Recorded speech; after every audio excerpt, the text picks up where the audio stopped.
Bienvenue dans le Market du succès, le podcast qui booste votre marketing digital.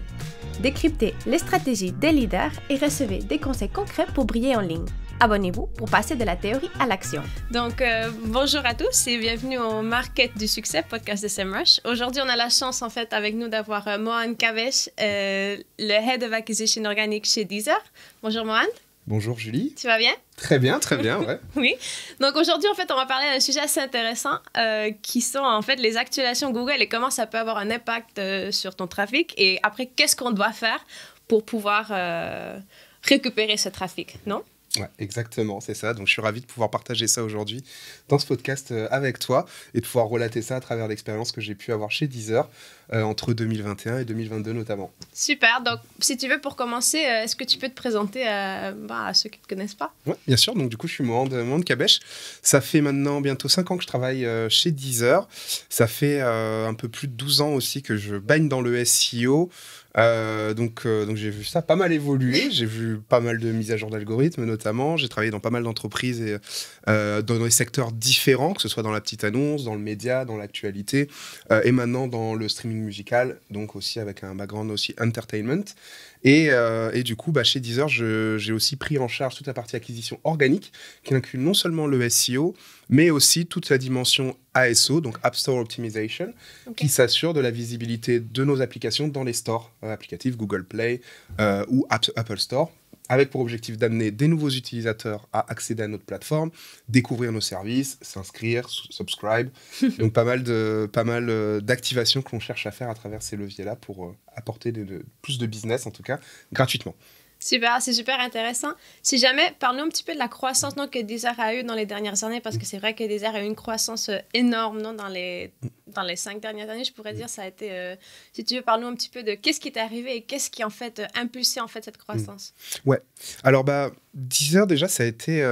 c'est une marque, une entreprise française qui a été créée en 2007, donc qui a toujours joui d'une présence forte de marque en France, qui notamment, à travers toutes ces activations en B2C notamment, avec des partenariats forts aussi en B2B, a vraiment pu s'ancrer aussi dans le paysage culturel entertainment en France, qui a fait qu'en fait, cette construction de marque a permis d'avoir une base organique très forte. Aujourd'hui, Deezer est une référence par ses activités avec les artistes et la promotion de nouveaux artistes, toutes ces activations de marque qui ont permis de développer ça.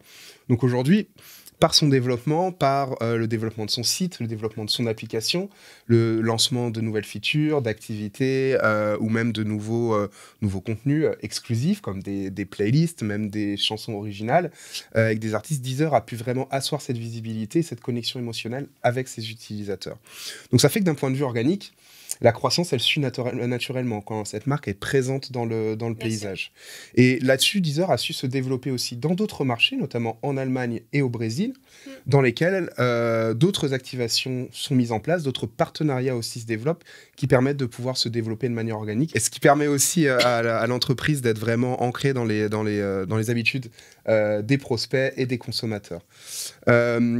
Depuis 2021, Deezer a vraiment décidé de se recentrer sur ses marchés clés, notamment la France, de pouvoir vraiment se renforcer aussi sur la partie B2C, de continuer de développer ses partenariats. Après, c'est pas mal étendu dans plusieurs marchés, dans d'autres pays, dans le passé. Donc il y a vraiment ces gros challenges qui sont présents aujourd'hui d'un point de vue organique, avec une concurrence qui est plus féroce. Donc aujourd'hui, Deezer, c'est la seconde plateforme indépendante niveau streaming musical après Spotify. Ouais. Mais à côté, les concurrents sont des très grosses entreprises autour des GAFAM. Donc il faut arriver à garder sa place ici, à continuer aussi de proposer des activations qui sont impactantes pour se développer d'un point de vue organique, mais du coup, ça représente des challenges très intéressants, en tout cas pour mon équipe, pour aussi arriver à promouvoir ces activités et permettre à des nouveaux utilisateurs de découvrir Deezer et ses produits et activités. C'est clair que la concurrence est féroce, non, avec des géants comme Spotify, par exemple. Qu'est-ce qui différencie, en fait, Deezer des autres plateformes de streaming? Alors, Deezer, c'est vraiment une marque qui a voulu rapprocher les fans des artistes. Et ce, depuis, moi, de mon point de vue, depuis sa création, Deezer a toujours été pour moi une marque qui était proche des nouveaux artistes, qui en faisait la promotion, qui leur a permis aussi à certains de se développer en leur donnant de la visibilité au début de leur carrière. Et pour ça, en fait, il y a un attachement qui est fort, je trouve, auprès de ces utilisateurs. Donc là, c'est plus dans le cœur de tout ça qui me parle à moi.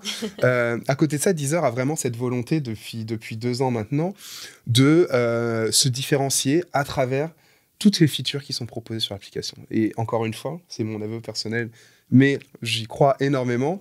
Deezer propose une expérience aujourd'hui autour de son application qui ne se limite pas seulement à l'écoute de musique ou de podcast, mais qui permet à chacun de profiter de tout ce qui est possible de faire autour de la musique, que ce soit l'écoute avec des lyrics, par exemple, donc même des lyrics traduites, que ce soit le fait de pouvoir retrouver ses chansons autour de soi grâce à notre feature Songcatcher, mais aussi depuis le lancement d'une section gaming qui permet par exemple d'avoir des blind tests dans l'application, donc de pouvoir jouer avec ses amis et donc de renforcer aussi ce côté un petit peu communauté qu'on peut avoir en utilisant l'application. Donc c'est une expérience dans son ensemble pour une entreprise qui est à taille plus modeste, on va dire, par rapport à nos gros concurrents, et donc qui vraiment se développe en étant au plus proche de ses utilisateurs. C'est intéressant, on pourrait penser que Deezer pourrait être une prochaine plateforme un peu réseaux sociaux autour de la musique, non? Avec cette partie communauté qui se crée. Il manque la partie interaction, c'est vrai, directement entre les personnes, mais c'est vraiment intéressant cette différenciation que vous faites avec les autres plateformes de streaming. Ouais, tout à fait. Ça a été une volonté vraiment d'aller chercher ça. On a des concurrents qui sont très forts, qui sont présents sur la musique, qui sont très forts sur le podcast, par exemple. Donc la volonté de l'entreprise, c'était plutôt de chercher un autre moyen de se différencier. Et donc, c'est une des voies qui est effectivement explorée. Super intéressant. Bon, merci pour cette petite introduction. Là, on va rentrer dans le vif du sujet. C'est un peu le cas d'étude qu'on a vu avec Deezer, qu'on a publié il y a quelques mois. Et du coup, ce que j'avais envie de faire aujourd'hui, c'était de repasser un peu ce cas pratique. Donc, on va se mettre un peu en situation. 2021, actualisation de Google, non, mise à jour. Qu'est-ce qui arrive? Exactement. Qu'est-ce qui se passe? Ouais, exactement. Du coup, les SEO sont assez habitués à vivre avec ça depuis pas mal de temps.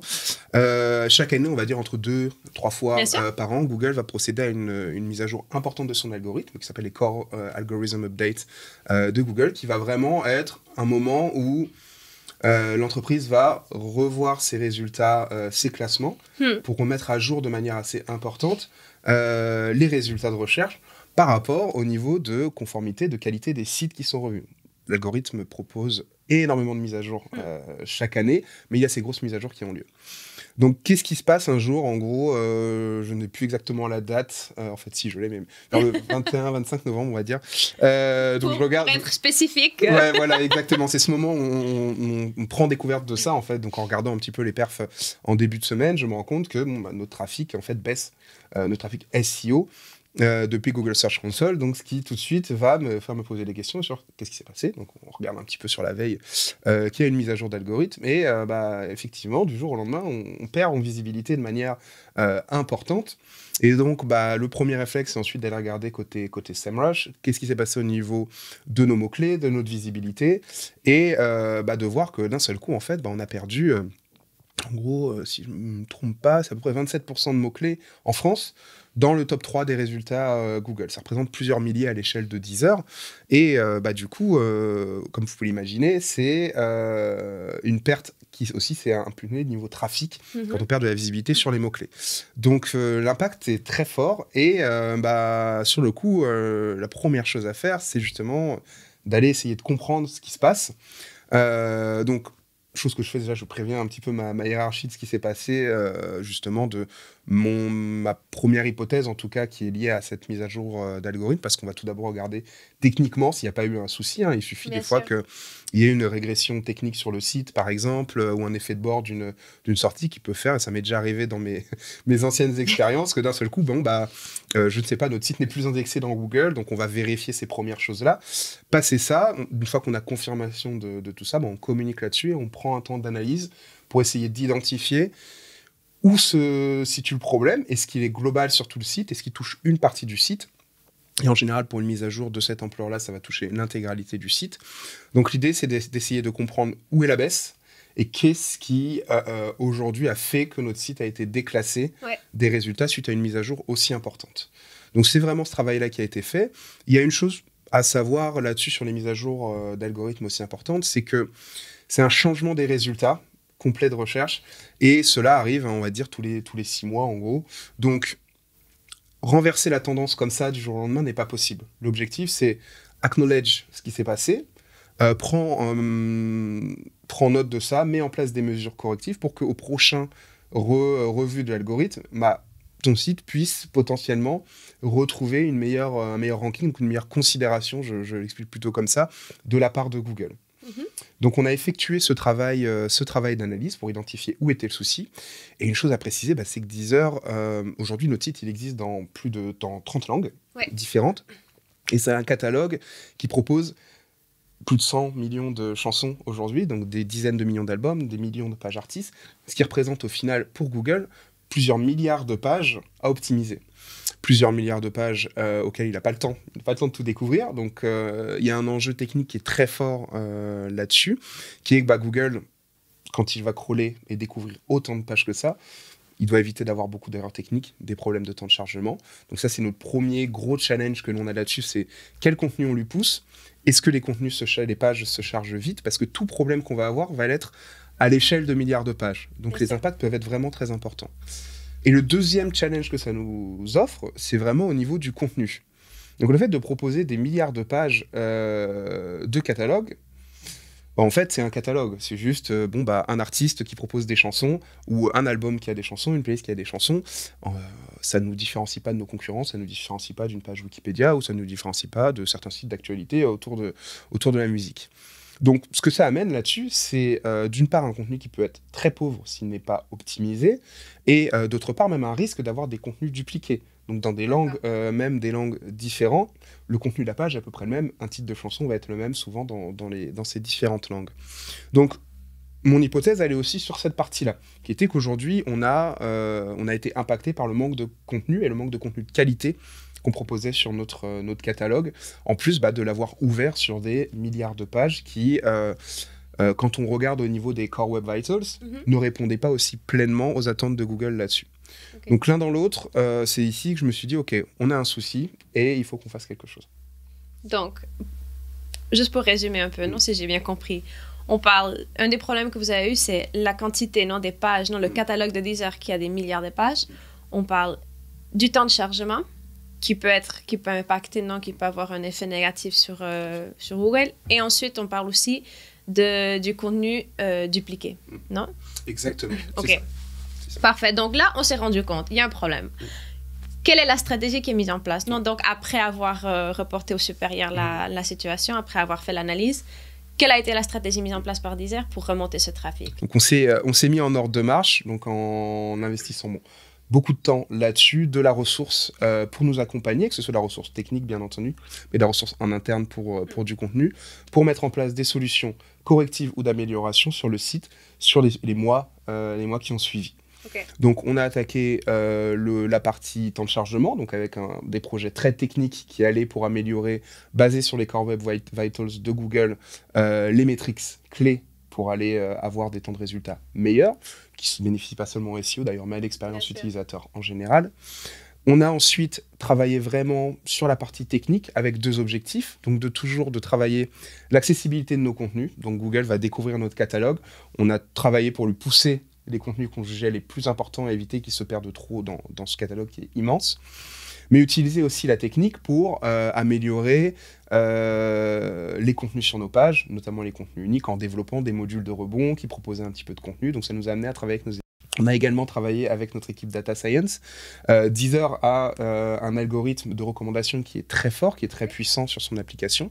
On a utilisé aussi ça pour permettre de mettre en avant ces recommandations pour les robots d'exploration, qui nous permettaient vraiment de proposer des contenus similaires pour lesquels on a pu aussi enrichir le contenu de nos pages.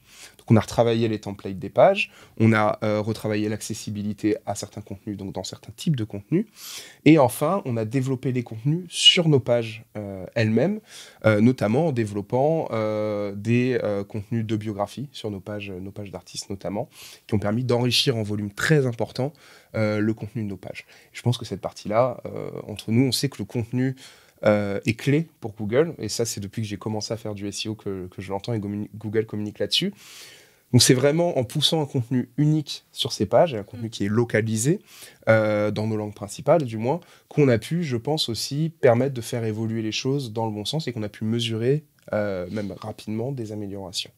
Et justement, tu parles des langues principales. Deezer est disponible dans 30 langues, non? Ouais. Tu me racontais. Quelle a été la stratégie justement au niveau des différentes langues? Est-ce que ça a été une stratégie généralisée pour toutes les langues, ou est-ce qu'on a fait vraiment cette étude non par local, non, ce qu'on dit, pour justement adapter cette intention de recherche et ces mots-clés à chaque langue? Alors si on parle vraiment de mots-clés, il est indispensable de travailler ça dans chacune des langues, et même pour chacune des langues et pour le pays cible que l'on a derrière ça. Donc, comme je le disais, Deezer a ses marchés principaux qui vont être la France, le Brésil et l'Allemagne. Donc nos études de mots-clés, on les a faites localisées du plus possible dans ces pays-là, avec les supports internes qu'on avait en copywriting, qui nous ont permis aussi d'affiner un petit peu nos recherches, nos propositions d'optimisation, voire même les mots-clés qu'on pouvait identifier, qui nous ont permis de trouver, on va dire, des nouvelles opportunités là-dessus. Donc l'enjeu, c'était vraiment d'aller faire ces recherches dans chacun de ces marchés-là, plus ces marchés à potentiel. Donc chez nous, ça inclut aussi l'espagnol, l'anglais bien entendu, pour pouvoir définir des listes de mots-clés spécifiques sur lesquels améliorer nos templates de pages. Et là-dessus, avec les optimisations techniques sur des templates et sur des milliards de pages d'un seul coup, on peut avoir des impacts sur toutes ces langues assez importants. C'est super intéressant en fait. J'étais pour te demander, donc du coup, après avoir mis en place ces différentes optimisations, là, on parle de regarder les Core Web Vitals, la génération de contenu de qualité, la génération de contenu de qualité dans les différentes langues avec ses nuances culturelles, non, pour chaque langue, et ses intentions de recherche de mots-clés pour chaque langue, et ses pays associés aux langues. Quels ont été les résultats? Alors, ça c'est pas venu tout de suite, hein, on a dû attendre plusieurs mois pour ça, on a pu voir des effets. Quand est-ce que tu as commencé à voir en fait ces premiers effets? Non, c'est normalement, je sais qu'ici on parle d'au moins 6 mois, non, pour commencer à voir une tendance à la hausse, mais qu'est-ce que... Exactement, je pense qu'on peut se projeter vraiment plutôt sur 6 mois ici. On a pu voir des premiers effets positifs qui ont eu lieu après 3 mois. Comme je disais, la chance qu'on a chez Deezer, c'est que nos actions touchent des milliards de pages d'un seul coup. Donc un effet un peu positif, même s'il est léger, peut se sentir sur des chiffres globaux. Donc on a pu avoir des premiers effets là, mais le plus gros impact qu'on a eu, le plus gros changement a été lors de la mise à jour de l'algorithme de Google suivant, on va dire la grosse core update qui a eu lieu en mai 2022, donc 6 mois après à peu près. Là, on en était à un point où on avait des contenus uniques sur nos pages, des contenus localisés avec optimisation de mots-clés, une meilleure recommandation sur les pages, plus de navigation, donc des pages enrichies, et des temps de chargement qui étaient vraiment significativement améliorés, qui ont permis en fait à ce reclassement des sites de rebooster complètement Deezer là-dessus. Deezer qui reste tout de même une marque qui est trustworthy auprès de Google notamment. Donc ça a été confirmé là-dessus, avec un boost qui a été beaucoup plus important que ce qu'on avait pu perdre 6 mois en arrière. Donc au bout de 6 mois, on a pu voir ces résultats-là. En termes de résultats, ce que tu peux nous dire, en fait. Ce que je peux dire, ouais. Je vais rester sur les données qu'on a sur SEMrush, c'est assez riche déjà. Mais donc, comme je dis, on avait perdu par exemple 27% de mots-clés en France dans le top 3. Là, on en a gagné plus 113% là-dessus. Donc, on parle de là, pour le coup, on avait peut-être perdu 2000 mots-clés dans le top 100, dans le top 3, pardon. Là, on en a gagné à peu près presque une dizaine de milliers en fait là-dessus. Donc, d'un seul coup, Deezer a complètement émergé dans les résultats de recherche, notamment sur des mots-clés liés à des artistes, mais toutes ces déclinaisons longue traîne qu'on peut avoir aussi, en plus de se renforcer sur des mots-clés très génériques autour du streaming, en général, qui confirment aussi la popularité du site et la bonne image, on va dire, qu'il reçoit et qu'il perçoit de la part de Google. Donc ça a été vraiment un impact énorme, pas seulement en France. On a pu avoir des effets très positifs sur le trafic en France, mais des résultats encore plus impressionnants dans d'autres marchés, comme l'Allemagne, le Mexique ou les US. Si on parle d'un point de vue purement visibilité SEO et même un petit peu de trafic, de clics, on a pu doubler ces volumes-là en Allemagne, on quasiment les doubler aux États-Unis, pour lesquels on sait que niveau musique, on a un potentiel très important de recherche. Et dès qu'on arrive en tout cas à se positionner davantage là-dessus, ça peut nous impacter énormément sur notre trafic. Quand on parle aussi d'un impact sur le trafic, on parle beaucoup de SEO qui a l'impact directement sur les chiffres d'affaires d'une boîte. Qu'est-ce que tu aurais à dire à quelqu'un que, par exemple, doit convaincre son patron de faire justement ce type d'optimisation pour miser vraiment sur le SEO à long terme pour augmenter les chiffres d'affaires? Ouais. C'est une très bonne question. Et c'est quelque chose que j'ai appris très vite aussi dans mon métier, c'est qu'on se doit vraiment d'être au plus proche de la data, au plus proche de l'analytics, maîtriser ces outils-là pour être capable de construire son argumentaire auprès de sa direction. Donc, le conseil que je donnerais, c'est cruncher de la data. C'est aller regarder les chiffres, aller regarder où le SEO intervient, aller regarder si le tracking est bien en place et sur quelle partie du business est-ce que ce levier intervient. Ça permet vraiment de pouvoir replacer le levier et ses objectifs au bon niveau dans le parcours utilisateur. Je vais dire quelque chose un peu à travers... non, excuse-moi, je vais reformuler. En fait, si aujourd'hui, le SEO, si le business de l'entreprise, justement, tourne autour d'une conversion spécifique, mais que le SEO n'intervient pas dessus, il intervient peut-être ou il contribue à cela d'une autre manière. Donc, il est important de pouvoir connaître où son levier se limite. L'impact du et son SEO impact dans le parcours client. Bien sûr. Bien sûr. J'ai pu travailler dans certains domaines où j'ai travaillé, où le SEO intervenait directement à la conversion. Donc la mise au panier, les contacts, par exemple quand je travaillais pour de l'agence immobilière, donc des contacts pour des petites annonces, ou des vidéos vues, par exemple quand je travaillais pour le groupe TF1. Donc on a nos métriques complets, on a nos métriques aussi chez Deezer. Donc chez Deezer, on veut que les utilisateurs s'inscrivent, on veut que les utilisateurs souscrivent à une offre. Donc on va identifier ces métriques et où est-ce que notre levier intervient. Mais derrière, le SEO, ça reste aussi un levier marketing et un levier de visibilité pour notre site. Donc il faut comprendre aussi et trouver les bons alliés en interne pour pouvoir vendre son outil. Je vais dire, c'est un travail qu'on doit faire aussi en interne et le mettre là où il sert le plus les différents leviers. Donc ils peuvent être business, ils peuvent être marketing, ils peuvent être aussi technique, on va dire product, typiquement, parce que quand on peut mettre en avant des features développées par la marque, on l'aide aussi d'une certaine manière les utilisateurs à make up their mind avant de souscrire à une plateforme de streaming. Super. En fait, quand on parle aussi de SEO, on parle aussi beaucoup de App Store Optimization. Non? Tu disais que toi aussi, tu dirigeais cette partie. Quel est l'impact? Non, parce qu'on sait que de plus en plus d'internautes, de consommateurs utilisent en fait le trafic mobile ou le trafic in-app pour faire des achats, pour convertir. Qu'est-ce que tu penses en fait de l'impact d'une application comme Deezer par exemple sur le trafic in-app au niveau SEO? Donc, quelle est l'importance en fait d'avoir justement de bien optimiser la position de son application dans les différents Play Store? C'est une très très bonne question. Je trouve que Deezer est un bon exemple peut-être par rapport à d'autres problématiques e-commerce, c'est que Deezer a très vite été une application. Donc quand j'ai rejoint Deezer, l'App Store Optimization était vraiment quelque chose qui était déjà très développé.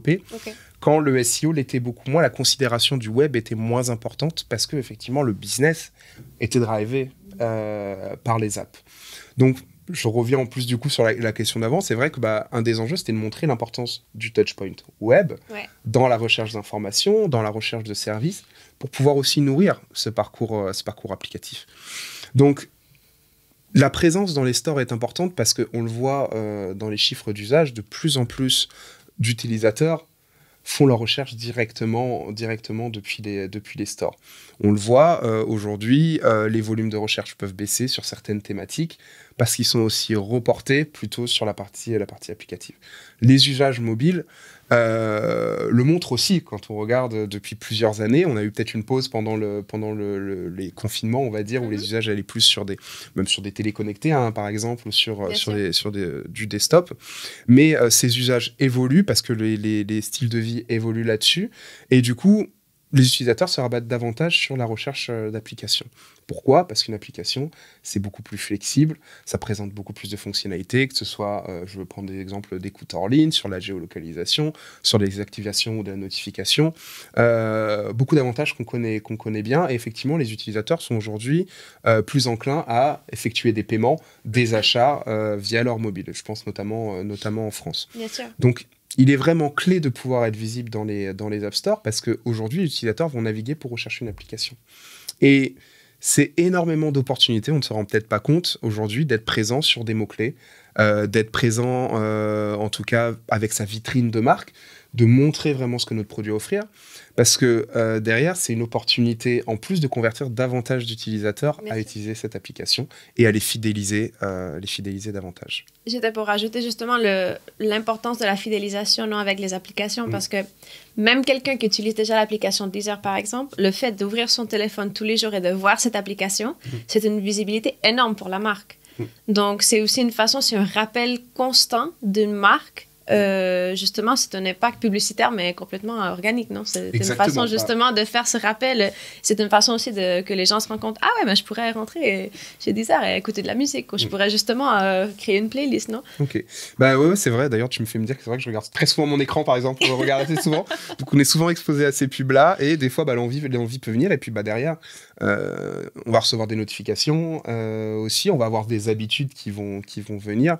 Donc, c'est vraiment une différence très importante qu'on va avoir, et on le voit sur beaucoup d'applications, notamment en réseaux sociaux, qui sont très présentes sous ce format-là. Non, là, je crois que c'est clair que la communication directe avec le client ou le consommateur dans ce cas-ci, c'est une expérience beaucoup plus souple, beaucoup plus simple et beaucoup plus efficace. Non? Donc, c'est vraiment via les différents leviers de notification, création de playlists, c'est vraiment une expérience qu'on peut vraiment favoriser, non? Cette interaction avec l'utilisateur via l'app. Ouais, complètement, avec toute la flexibilité que ça va offrir. Super.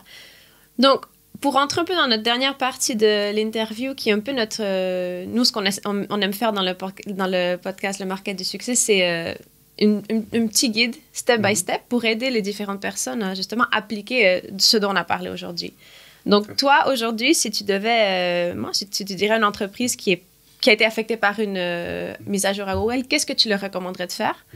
Quelles seraient les étapes à suivre pour justement affronter cette mise à jour négative, bien sûr, de Google? Ouais. Alors du coup, pour commencer, je vais reprendre un peu ce que Google dit à chaque fois. Okay. Ce qu'on lit souvent, d'ailleurs. Donc c'est toujours bien aussi de toujours faire de la veille, de se renseigner un petit peu sur ce qui est dit autour de ces mises à jour-là. Pas paniquer. C'est une mise à jour qui a lieu. Communiquer en interne à sa hiérarchie, les informer de ce qui s'est passé pour pouvoir justement avoir les ressources à disposition pour permettre d'agir face à ça. Comme toujours, la première chose à faire, c'est de comprendre, c'est d'aller mesurer, c'est d'analyser ce qu'il s'est passé pour pouvoir identifier quelles peuvent être les raisons qui ont fait que Google a pu déclasser votre site. Donc, toujours commencer par là. Les visites, le trafic, la visibilité, les mots-clés, pour comprendre quel type de pages ont pu être affectées. Il ne faut pas hésiter à se faire accompagner aussi d'une agence externe si toutes les compétences ne sont pas présentes ou si le site est important ou si plusieurs sites ont été touchés. Et ensuite, pouvoir approcher méthodiquement la manière de s'améliorer selon les types de mots-clés touchés, les types de pages et les hypothèses qui sont formulées. On a les critères principaux qui sont au niveau de Google. Donc, on a toutes les problématiques techniques qu'on va avoir. Les temps de chargement en étant un qui est très important. Les réponses aussi techniques du site et son accessibilité. On sait que Google, aujourd'hui, valorise énormément le contenu. Donc, il est important d'aller regarder, de se poser la question, est-ce que le contenu que je propose a vraiment une valeur ajoutée ? Est-ce que le contenu que je propose est vraiment différent de ce que proposent les autres sites? Est-ce que sur mon site lui-même, il est vraiment différent?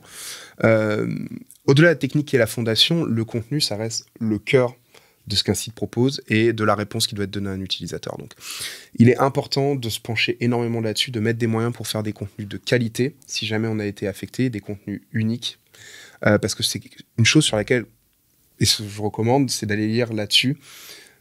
Tous les SEO vont souvent dire que Google communique autour du contenu. Il faut rester avec ça en tête, vraiment, si on veut se relever, en tout cas, de tout ça. Donc, on affirme que le contenu est roi.